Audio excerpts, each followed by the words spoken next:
mo ang mag-chill sa harap ng malaking lawa o mag-swimming sa mainit na bukal para lahat ng sakit sa katawan ay mawala, o baka naman food trip sa isang sikat at patok na pagkaing Pinoy. Lahat ng yan mararanasan mo sa isang munisipyo dito sa probinsyang tinaguriang Gateway to Mindanao. At para sa unang episode ng Tatak Caraga Filipino Food Month Edition, tara na sa Surigao del Norte!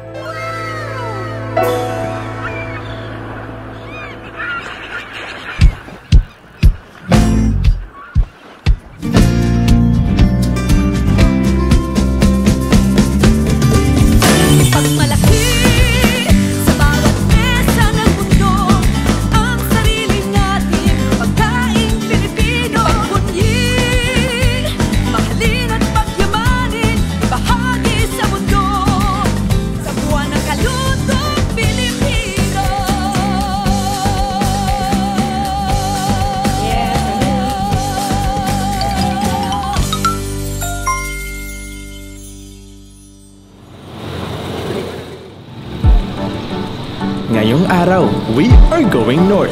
At may lugar dito sa probinsya ng Surigao del Norte na natatangi ang pangalan. Ito ang Munisipyo ng Mainit.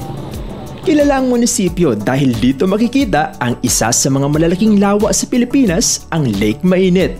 Kilala ito bilang tirahan ng mga rare species ng mga isda at ito din ang nagsisilbing pangunahing kabuhayan ng mga taga-mainit. Pero wait, there's more! Ang lugar ding ito ay literal na mainit dahil dito makikita ang mga hot spring na may asupre na dinarayo mapalokal man o turista.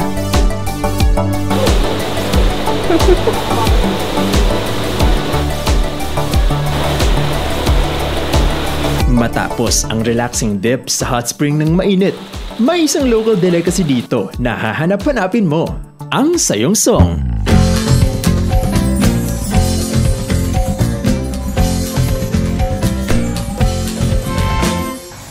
Hello mga ka-agri, natakaroon sa Nanay Tabing's native delicacy dire sa munisipyo sa mainit sa probinsya sa Surigao del Norte. Ug karong adlaw, giubananta sa atag iya sa Nanay Tabing's native delicacy nga si Sir Kaloy.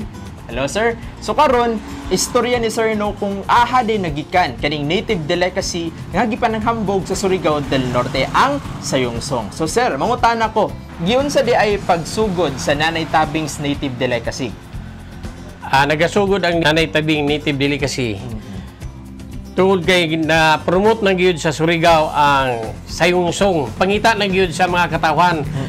Kusog na mga order, mao ni nga nagapadayon hangtod karon nga ako'y nagapadayon nga anak niya. Oh, so nagsugod ni sir unsa nga 1969. 1969. Sir, kaning nganong sayongsong di ay ang may pasigarbo sa probinsya sa Surigao del Norte? Mao may giilang nga native kakanin siya, native kakanin delicacy ng Surigao del Norte. Kay native delicacy man siya sir no, kibali ang kaning mga ingredients nga nasa atong atubangan sir, dali ra ni makuha diri sa probinsya. Dali ra gyud ni ani sa Surigao del Norte. For example, ning dahon nga banana leaves sa karnaba. Sir, anong karnaba man natong gamiton? Dili man lain nga dahon. Ang uban nga dahon nipis tapos dali magisi, kini gyud mo nagapadayon nga maayo siya karnaba. Kini ang kinugay. Nga, isagol nato sa coconut milk nga atong latikon. Mo ni ang coconut milk. Tapos ini ang resulta, latik na. Kini ang hinumulan nga malagkit o buga sa ordinary rice tapos i-mixing ni. Kini ang mga ingredients tabliya man nga ginasagol paggaling. Mao ni siya ang final product. Alright. Sagol ning latik. Mga ka-agri, mauni ang mga ingredients sa atong gipasigarbo nga sayongsong diri sa probinsya sa Surigao del Norte. Ug karon, ubani kami kay atong lutoon ang sayongsong.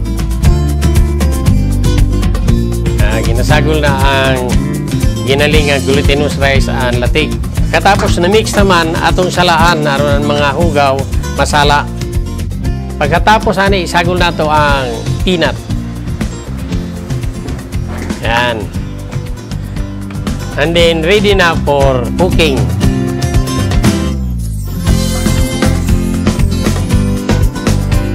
So, mao na ni ang proseso sa pagluto. Ginabutang sa liquid nga dahon. o i-steam na to within 25 minutes.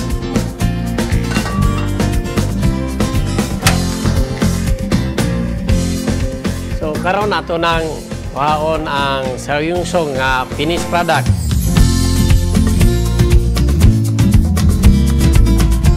Ato ning irison para dili hugaw tanahon. Siningaw mo lang ni sa steamer.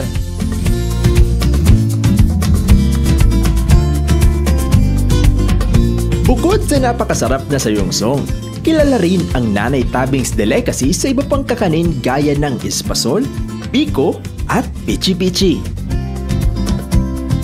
Hello mga kagwe, after a long process no, sa paghimo sa yung song, naabot na kita sa the most exciting part, ang food tasting. So, uban gyapon ako karon si Sir Galoy ug atong tilawan ang atong gihimo nga sa yung song.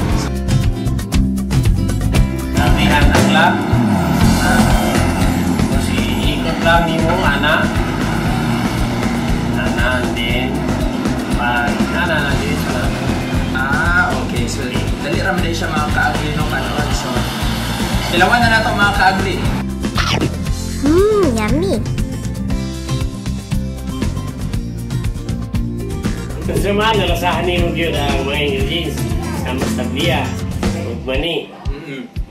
So, ang sayungsong dito no, malasahan yun mo ang katong atong mga ingredients sa kainan no, medyo chewy, na chocolatey, and naagod ang presence sa atong tablihang ibutang.